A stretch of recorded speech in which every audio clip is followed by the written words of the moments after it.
Welcome back to the Seeing Red MMA podcast here. My name is Dustin.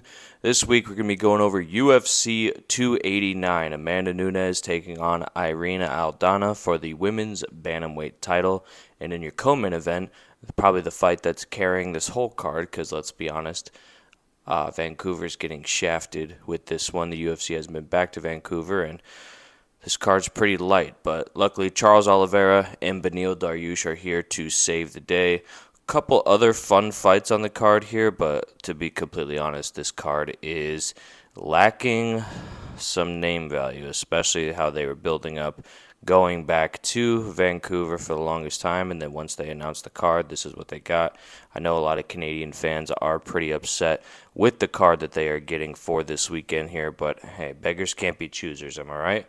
But just to start it off, Amanda Nunes is going to have her first title defense after regaining her belt after beating Juliana Pena in a 5-round unanimous decision.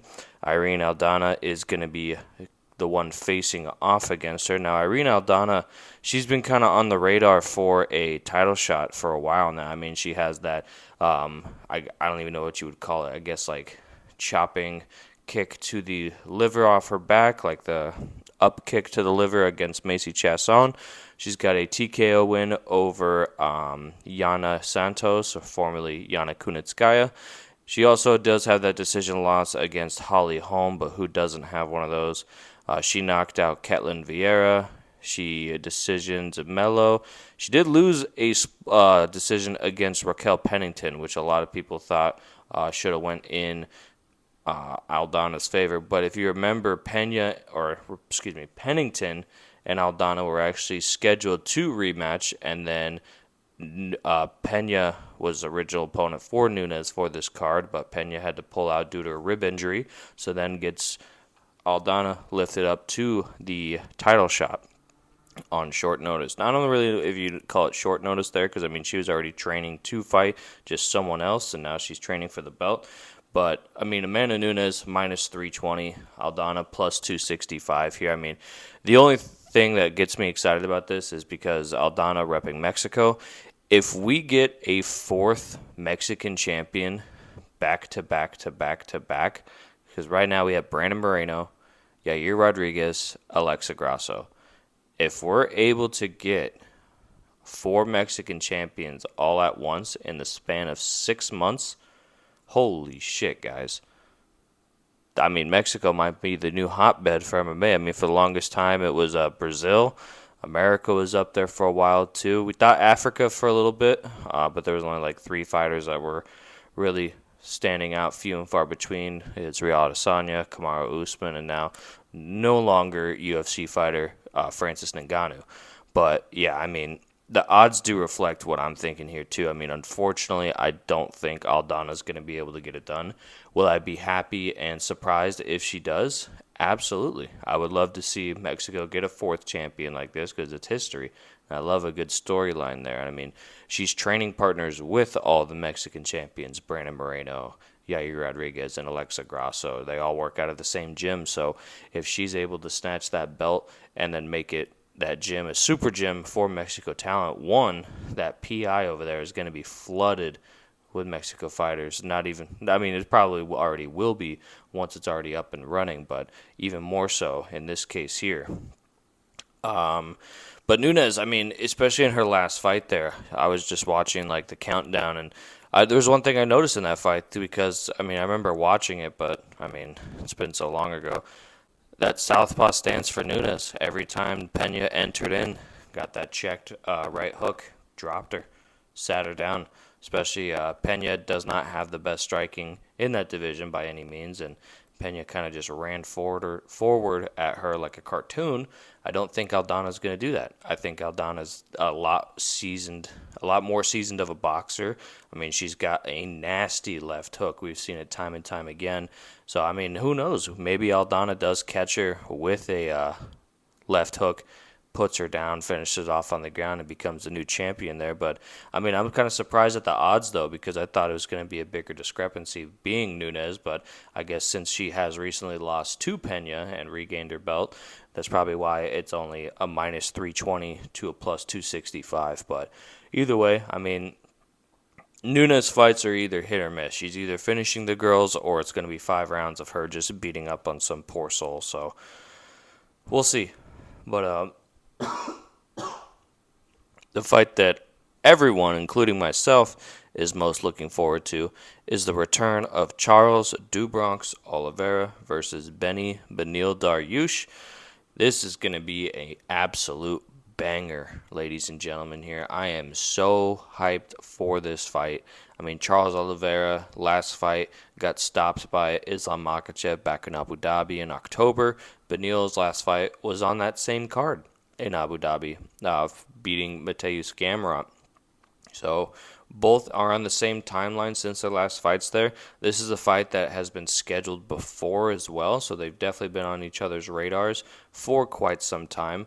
I mean, I don't know a single person that doesn't want to see Charles Oliveira win, that doesn't like Charles Oliveira.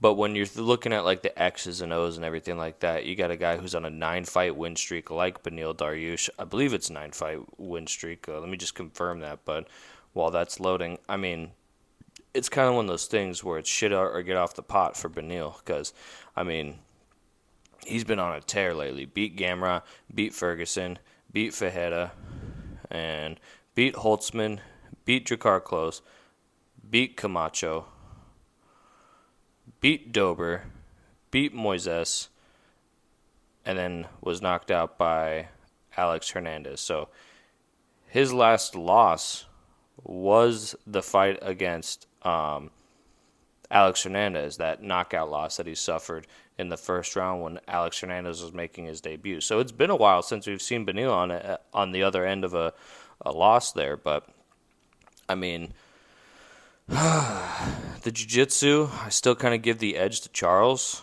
The stand-up, I kind of give the edge to Charles as well, too.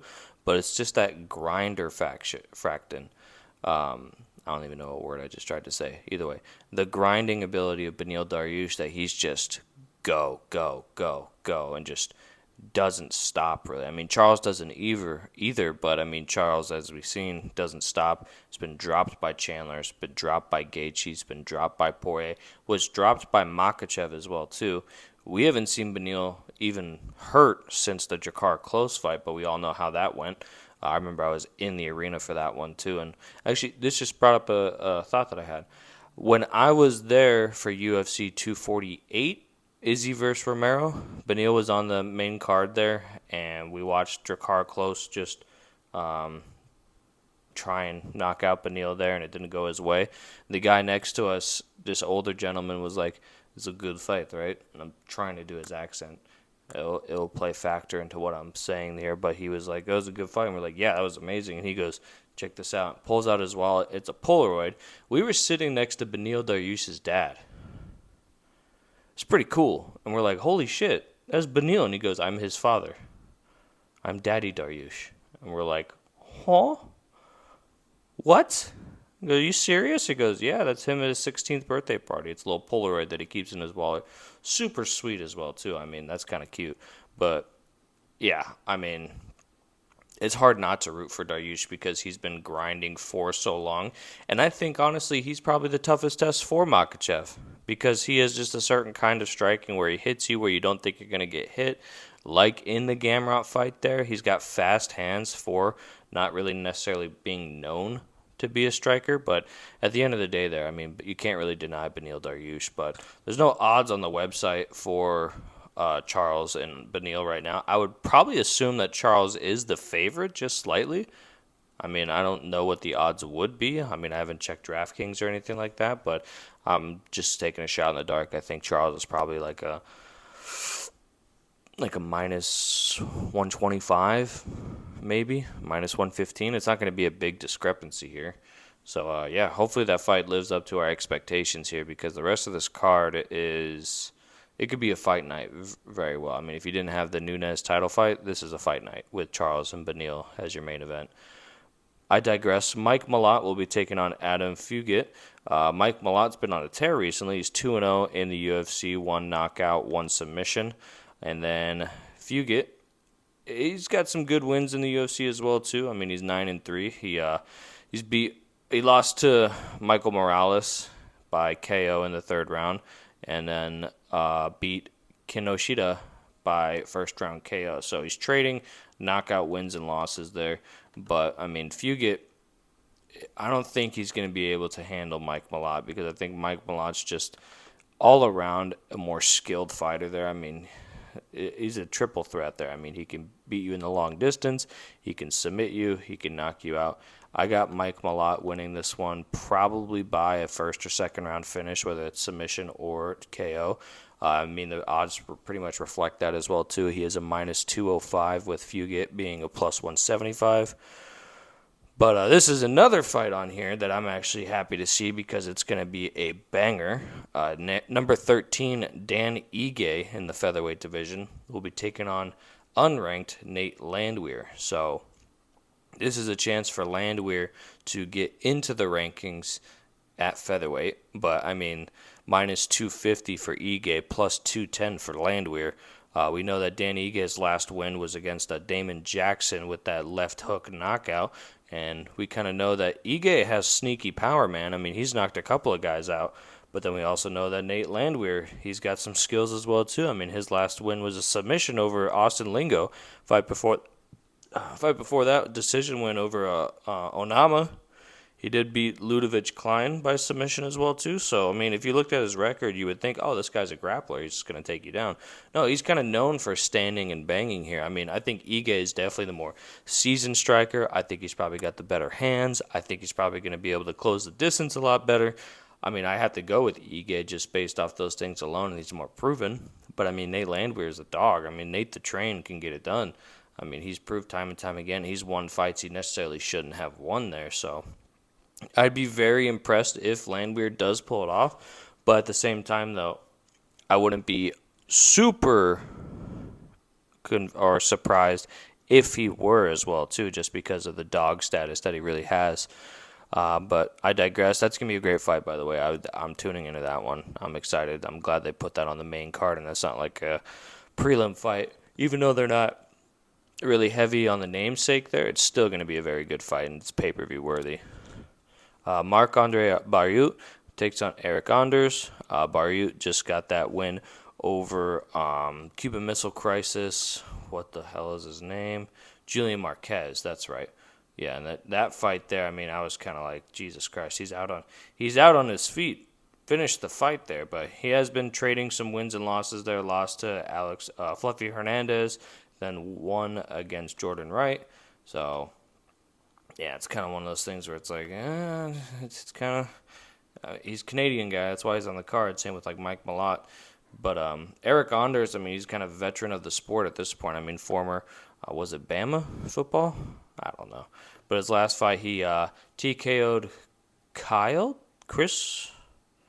He KO'd the little Dawkins, the little brother of the Dawkins brothers, in the second round there. So he's coming off a big win.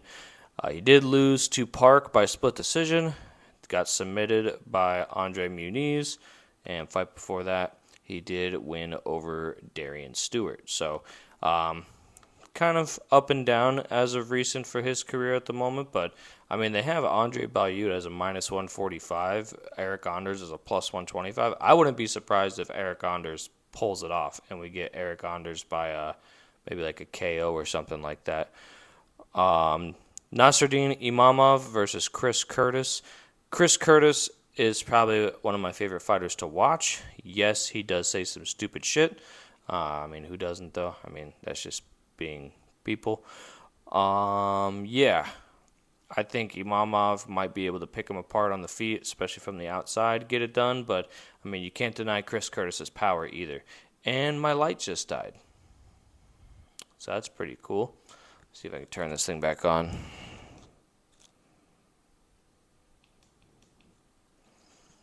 I don't know how much time I have left on that, so I'll try and be quick about the rest of this. Chris Curtis, Nasruddin Imamov. I think Imamov probably gets it done. He's a minus 150. Chris Curtis a plus 130, so kind of reflects what I'm thinking too. Miranda Maverick, Jasmine Jasvidius, don't care. Alman Zahabi versus Orikilang? God damn it. I don't know, man. Zahabi, plus 100. The other guy, Lang, I'll call him, minus 120. So it does look like Lang does have the slight edge there. I mean, Zahabi, older brother, Faraz Zahabi, so that's cool. Kyle Nelson, Blake Builder. Blake Builder is a good guy. He's good. He's good. He's minus 240 over Kyle Nelson's plus 200. I'm definitely going with Builder there. David Dvorak, Steven Ursurg, Diana Belbita versus Maria Oliveira. So that's pretty much your main card there. But I mean, the fights that stick out to me: Nunes Aldana, Oliveira Dariush, Ige Landwehr, Nasruddin versus Chris Curtis. So that is your card for UFC 289 out there in Vancouver, British Columbia. Main card starts at 7 p.m. Prelims, regular prelims will be starting at 5 p.m. Early prelims on ESPN Plus and Fight Pass will be starting at 4 p.m. So make sure you set your clocks accordingly. I mean, like I was saying, it's not the best card to go back to Canada for, but hey, you get what you can take. And a degenerate like me, I'm going to watch every single card I possibly can because that's just how I roll. So other than that, guys, it's Wednesday morning right now. I was getting this done before I had to go to work. So, yeah, I'll be leaving for the office here once I wrap this up and get it uploaded. But other than that, make sure to like and subscribe. Follow me on Twitter at SeeingRedMMA. And like I always say, you guys have yourself a great rest of your day. Until next time, peace.